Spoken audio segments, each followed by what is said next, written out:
Yo, what's up? What is up? Happy 2023. I know. Happy 2023. You know how many episodes it is now? A quarter. I would say that's a good question right now. It's a quarter. 25 pods. That's it. The pop quiz. Yeah, man, we always even have like a 3-minute like, hey, we should do this. We should do this right before the show. And then like as soon as the show starts, I always like throw you a curveball right away. It's just our thing. It's always just out of left field, you know. Got to. Well, first, did you have a good, New Year's? The day before went really, really well with you. We'll definitely jump into that. But everything cool. I saw you were actually back training on New Year's Eve or New Year's Day. Yeah, it was New Year's Day. New Year's, it was the 30th. I competed. The next morning I flew home. I think I flew home at like 8 a.m. Landed around 11, got to sparring at 12, did a couple rounds at the gym. Then I just had a low-key New Year's, New Year's Eve, New Year's Day, kind of, typical, not staying up late. You were sleeping at around 9:20, 9:15? You just got to set the clocks back, so then it makes it look like it's 12 o'clock and you guys can celebrate at like 9:30. Right. That's awesome. Very cool. So, I didn't really do too much for New Year's and then just got back to training. It's just normal week. It's crazy. It's wild. It's so wild to say 2023 right now. Like I said, we'll definitely jump majorly into Fury in the grappling event and being the main event and who you fought and what happened and how quick and all that. But just like kind of in the last 2, 3, 4 days, anything recent, any kind of like news or any kind of like, hey, we're going to try to maybe do this or this, anything in the news calendar in the last couple of days? Shit, I'm like, after the Fury thing, like every other day, you don't know. So no, not right now. I'm still just waiting for a fight, I just need to get back in the octagon. That's all we're hoping for, is for me to get a fight contract. Literally got Dean pushing for it again today. So hopefully I get news soon of something. But like I said, things fall together. The Fury card fell together in I think like 5 days. So crazy. Anything can happen. I know. And then I would assume, like we've probably beat it up to death at this point, but any kind of fight, if it's a straw weight, you're going to want your 8 weeks, 6 weeks, 9 weeks, and anything in a 2-week period or something happens. I even see there's actually a couple female fights in the next 2, 3 shows. Flyweight, you would take in 10 days if the matchup felt good for you and you were in a good spot? Flyweight, I would definitely be able to take short notice. Ideally, I would really want to make my strawweight debut right now, though. So we're hoping for a little bit longer notice, getting a strawweight fight and getting a good weight cut in and really trying out the new division. Nice. I cannot wait. Last little things and then all Fury. One, fight news just broke like a couple hours ago. 2 fighters you definitely kind of know of, and we've talked about on this pod a little bit, was 2 flyweights, Cynthia Calvillo and Lupi Godinez got matched up. And I was like, that's a cool fight. It's very, Lupi's definitely younger and maybe more like talent, if that makes sense, or maybe more like God-given talent. But Calvillo is such a stud on the ground and just a vet and been in there and kind of has some really nice wins. That's a fun matchup. Is that at flyweight or is that at strawweight? I thought I saw that at strawweight. Did you really? Yeah, I'm not 100% on that. Nope. But I thought that was at strawweight. Let me go to the Twitter machine. We're live. That's what we do. Wow, that would actually make sense, right? Yeah, because Lupi's a strawweight, and I heard Cynthia wanted to go back down. Because that was going to be the big question for me. I think Cynthia wins that fight if she makes weight. Oh.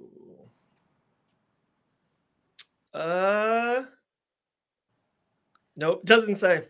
Doesn't say. Nope. Wow. Oh, wait, what weight class? Yeah, it looks like it's gonna be strawweight. Strawweight, yeah. Yeah, a couple little. Wow. I feel like that plays a different look into that fight now. That it's a strawweight fight, not a flyweight fight. For sure. Because to me, who do you think would have the advantage more at the 10 more pounds? Well, I feel like Cynthia's the better fighter in general, but it's like when you're taking that much weight off, or like I know Cynthia's missed strawweight twice before already, it's like in situations like that, it's like, it does make a difference sometimes, or it's like you do have a bad weight cut, things do happen. So it's like, I feel like that's why I've always been timid about going down. And it's still why I'm kind of giving the, like, I want to make a debut at strawweight, but if I don't like it there, then I'm going back up to flyweight. Like, Right. I'm not stuck on strawweight right now. Right. For sure. All right, cool. Let's talk about it. Let's go all in. I have a fun question at the end, but all right. Main event. I think you text me the picture or I texted you. We go back and forth as soon as it hits, and it's you and Rose Namajunas, Thug Rose, main event. I don't think a lot of people know this, maybe, and I don't even know if I can say this out loud, but I'll kind of hint on it. And if you want to be able to say it, you can say it. They had you in a kind of big main event fight 2 events ago. It didn't happen because of COVID protocols or shit like that. But this, they made it happen. It's you versus Rose, and you were like pumped. You're like, David, this is dope. It's cool. It's a great matchup, and also it's also great poster. It's a great thing to just be. Now your name, like forever, is that poster's up there, and you submitted Rose Namajunas in 65 seconds. That's there forever. That's just a really, to me, big moment for you, like pivotal moment moving forward. And yeah, I guess just chat it up. Oh yeah, I said it in my post-fight interview. I'm like, I've watched Rose since I was an amateur. I'm like, It was like, I literally remember watching her in the Tough House, being such a huge fan of her.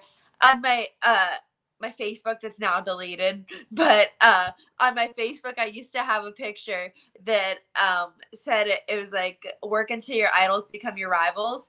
And It was a picture of Joanne Calderwood, Tisha Torres, and Rose Namajunas. And I'm like, those were just like 3 girls I really looked up to back then when I was an amateur. And so now to be able to share the mat with someone like her was just, it was an absolutely amazing experience. Fury Grappling is absolutely dope. Just, it's a dope setup in general. They really have a lot of huge matchups, all UFC fighters, and just like, it's a great promotion. Like, I've never seen any grappling promotion that's really promoted like that. Real quick, just one thing about Fury. Do you wish, the one thing that I kept on watching from, watching the event, I wish the mats were maybe 4 feet, 3 feet bigger, longer, if that makes sense. Because it did feel like there was some sketchy scenarios when fighters were going there, and a lot of momentum, especially for the bigger guys. Maybe for you and Rose, a little bit different. But do you wish it was maybe 3-4 feet longer, wider? Did you notice that at all? I guess, like, even in our match, like, when I finished the choke, we were right on the edge of the match. Yeah, you're on the edge. I guess it wasn't really a thought at the time, but I guess a few more feet probably would have been nicer. But I guess anywhere you would always want more room, Right, for sure. All right, so yeah, just how did you get the call and they're like, hey, Gillian, we want you to main event. Oh, real quick, you mentioned post-fight interviews, and I did a fun little video about it, and I sent it to you. Maybe you laughed once or twice. CM Punk. Okay, like, did you like, I was like you're the main event, and like, he loves, jits, and dude, he's really cool. He talks to a lot of fighters and all that. I really do think he is like a fan. Like, I do think he cares about it. But how many, like, he calls you Gillian Roberts 19 times. Even you win. He's right next to you. He's like, oh, Gillian Roberts. I was like, God, Lee, for Christ's sake. Like, it's Robertson. It's not even hard. It's not Nurmagomedov or Ankalaev. It's, come on, Sam. And honestly, like, at least he's saying Gillian, right? Instead of Jill? Instead of Gillian, Dominic Cruz. Yeah. It's like, my whole Macy Barber fight, Dominic Cruz is like, Gillian should do this. Gillian should do this. I'm like, come on, bro. Can't even learn my name. It's not hard. It's Gillian Robertson is, to me, a pretty easy name. And for one, you've been around, you've been, in Tough, and you have UFC records. It's not like they don't have any video on you, or you don't have any podcast, or you don't have any interviews. You're out there. Like, you're very easy to talk to, and people have talked to. It's crazy. Like, come on, like, Robertson. It's not Tough. It's not Van Auken. It's, come on, Gillian Robertson. Yes, gee whiz. But like, when you get that phone call, how sick is it that you're like, yes, I'm taking it. Great spot. Love this main event. And did you kind of think about anything moving forward, or were you just so, loved the moment of it, and you're just like kind of in the moment and not worrying about anything future-ish? I was just super excited when at first there was a girl who was on the card earlier, Molly Zabrowski. and they were trying to match me against her. Just literally, the whole card was thrown together in 12 days. Yeah. So every single matchup was made short notice. They contacted that girl at first, and then they ended up getting in contact with Rose, and Rose said that she would love to compete against me, so they ended up matching us up together. And they didn't tell me we were going to be main event at all, so that was news to me when it was posted online. But I was just absolutely hyped for the opportunity. I was so excited to be able to share the mat with Rose, and it was just, yeah, I was just really excited. I haven't been that excited for a matchup in a long time. All right. Two things with that I really like. One, you said the poster, they did like another poster, or even in their media press. I got like a media, when you're in the media, like I get emails from the organization sometimes, and it's not even just like you two, it's like all the guys, it's the other co-featured like 5 fights, and they're all underneath, and it's you and Rose on top. And I was like, damn, like they made like, this is a thing. Like they made like you and Rose, like not even like there's a lot of main events, but even some fight posters, there's 2 or 3 fights on. It was like you guys were high featured on it. That's for one. And then 2, just hearing you say that. So it sounded like Rose asked for you. Is that kind of is that what happened? I think so, in a way. I think they kind of, I like that. Yeah, I think they kind of threw like a couple matchups out to her, and like I've met Rose before. Right. Obviously we have a lot of respect for each other. So it's like, I feel like she was just like, yeah, she's interested in that matchup. She knew that, I don't know. I guess it was an interesting matchup. Yeah. For sure. Like I said, like kind of going forward now, you get the 65 second submission in that moment. What are the feelings? How happy are you? Like, what are you feeling right in that moment, that night, minutes afterwards, an hour afterwards? You're like, hell yeah. That's like, I know it sounds crazy. I don't want to get too high on it, but it feels like it's one of those things, whatever happens at the end of your career, whatever happens at the end, it's one of those things you can tell a story to friends, family members, kids, whatever happens, like whatever goes forward. And you're like, dude, so Rose, one of the greatest female fighters, one of the greatest strawweights in the history of the sport. Like, yeah, we had a great grappling event, 65 seconds, got a tap out. That's a big one. It's a good one. For me, yes, it is great, but I'm like, it's still not an MMA fight. Right. I was still very excited, obviously. Still, I guess, I don't know. I feel like so much of me, it's like I get excited at the moment, and then I try to just be like, all right, what's next? Yeah. Now I'm like, we need to get in the cage. We need to do something like this. But it was still, it was to be able to go out there, and I'm generally never happy with my performances. I'm usually always breaking them down, having something to critique. I do feel like I made a lot of smart decisions in the time that I had there, and I don't really think there's a lot for me to critique about my performance. So I feel like that's rare for me to say. Yeah. And I feel like I was proud of the work that I did out there. For sure. Like it's so hard. Anytime in a mixed martial arts fight to get a stoppage in 65 seconds is so tough, but it can happen easier, of course, on a knockout, especially for heavier men that can, punch harder, that kind of nature. So to get a 65-second submission, like that's the only thing you can do. Like you can't kick Rose, you can't jab her, you know what I mean? That's all you can do is go for the neck in 65 seconds. So to do that and kind of like flawlessly, and I don't know, like you probably watched it a couple times, maybe like I would say like 5 or 7 seconds into it, like you're there. And like they even like say it on the thing, like they weren't sure of how far under you were, but there was just a time like and you probably feel it, or maybe in the moment you're like, okay, I'm going for this. It just felt like you had it, and then like there was a little bit of a move, and you cranked, and it was like, hey, like I'm getting the submission, or I'm blowing the fuck out of my arms. Like one or the other, it's happening. So like to me, like you said, it was pretty flawlessly. It was a top end performance.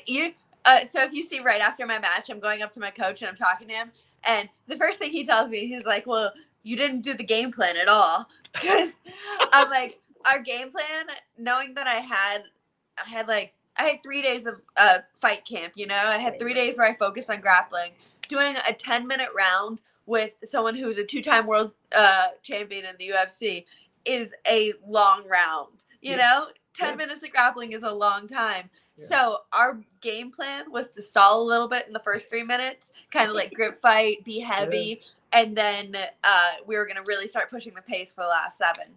But so I kind of just completely abandoned that. But at the beginning, I'm telling him, I'm like, she was so fast. Like, just seeing how fast she moves, I'm like, I can only imagine how she is on the feet, like, with the striking. But she just moves so fast, has such a fast twitch muscle, and was really, like, I wanted to close that distance. I wanted to be grabbing her because you could really see the speed that she has. You know, it's like, there's a reason she's a world champion. Like, I could even see it in her demeanor there. Like, we see, like, everyone, I think, like, almost – with end of the year stuff, and we talked about it. You know, even when we talked about fighter, we didn't talk about like female fighter of the year, but almost like all media outlets, everyone had Wei Li as the 2022 female fighter of the year. And and Rose beat her not once, but twice. And one was just this amazing head kick knockout. Like I said, being there was one of the greatest kind of perform. Like, it was amazing being there, just the cheer and how loud it was. Like, is that something that, not saying like you can work on personally, but I guess that's where I'm getting at. You're saying like she's so quick and twitch muscly. Is that something that it's like, okay, wow, I felt that, I seen that. Do I have to do that better? Like, do I need to do that? Or is that kind of, in a way, not in your game plan? You have another route to win fights, if that makes sense.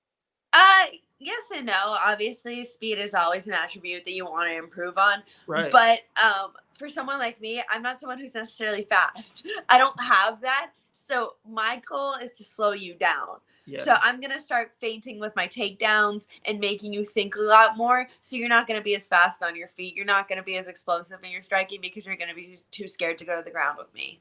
Right. Of course, you mentioned your coach. I think it's something definitely to mention or to kind of bring up.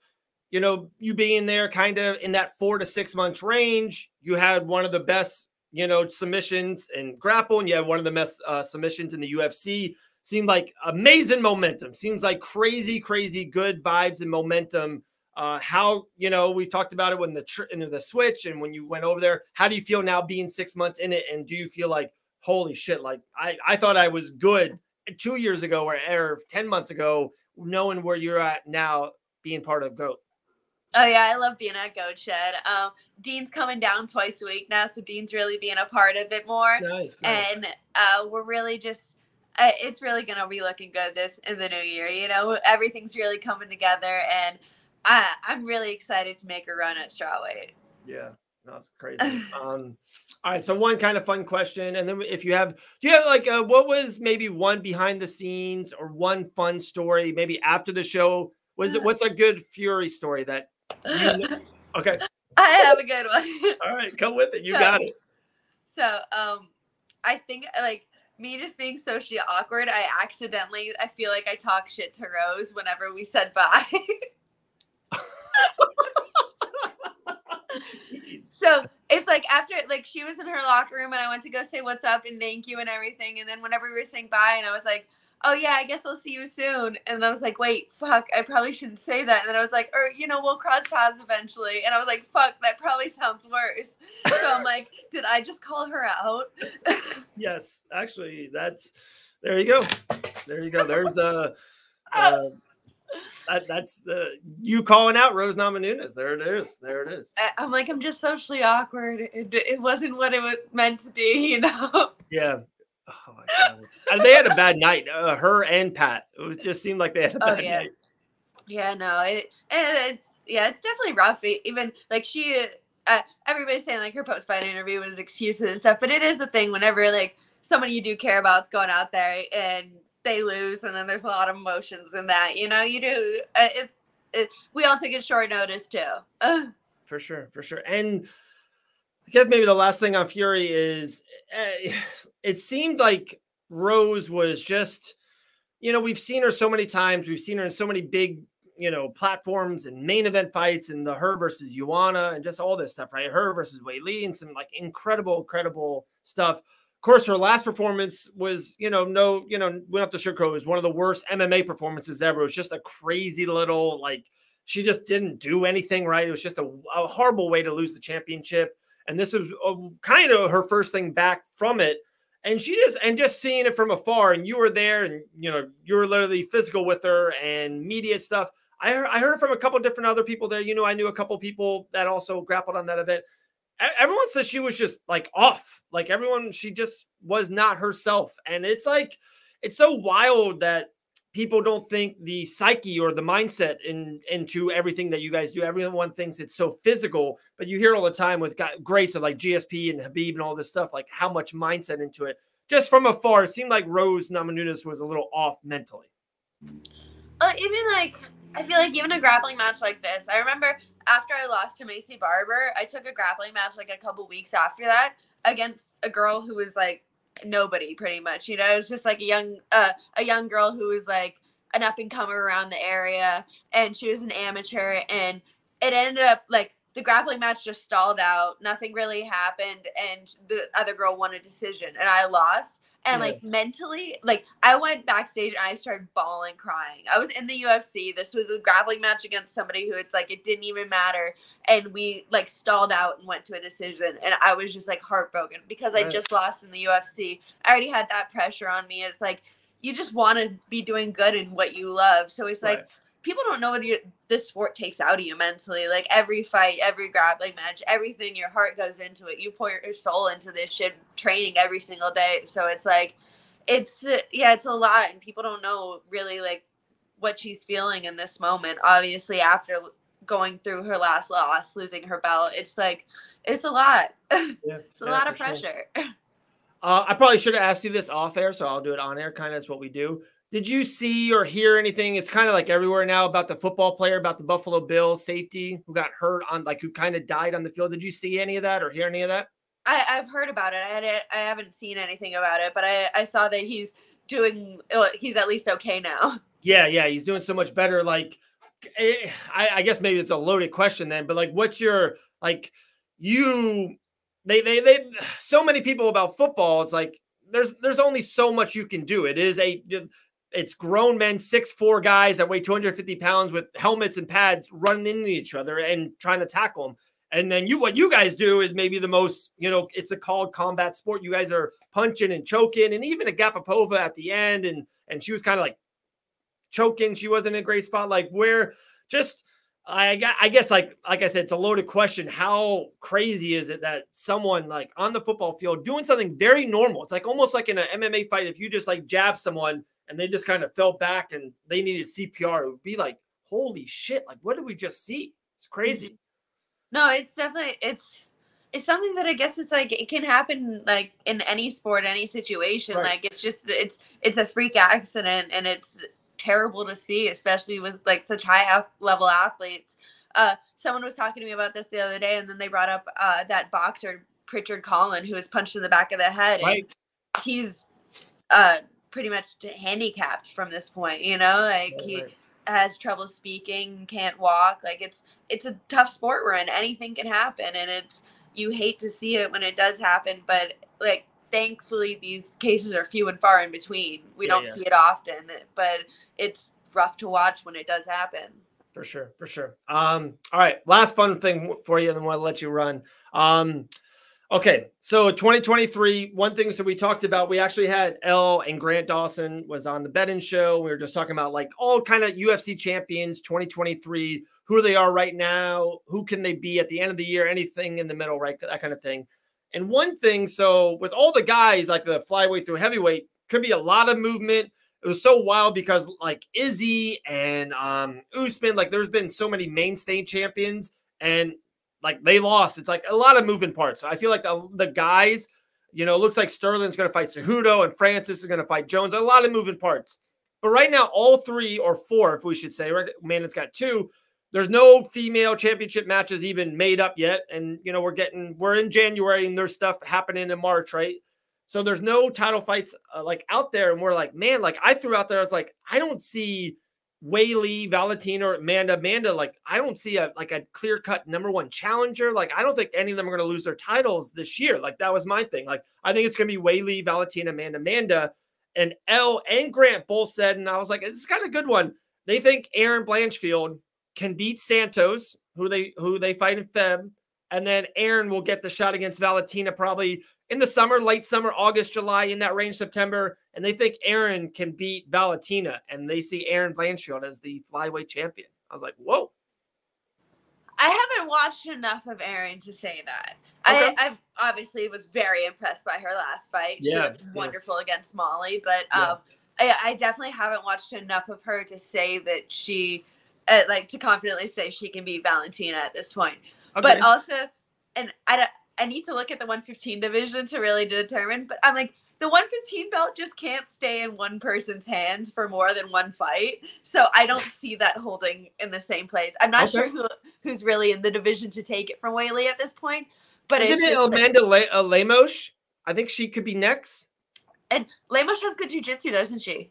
Oh, she has real good. And she's the one. I feel like she has like insane, like stupid pop in her hands. She's the one that like, she did that against Marina. Like Marina, to me, I love Marina, like really high level striker, like hit her once in the third round. And like, that was it. Like Marina's lights were shut off. She's got like freaky power.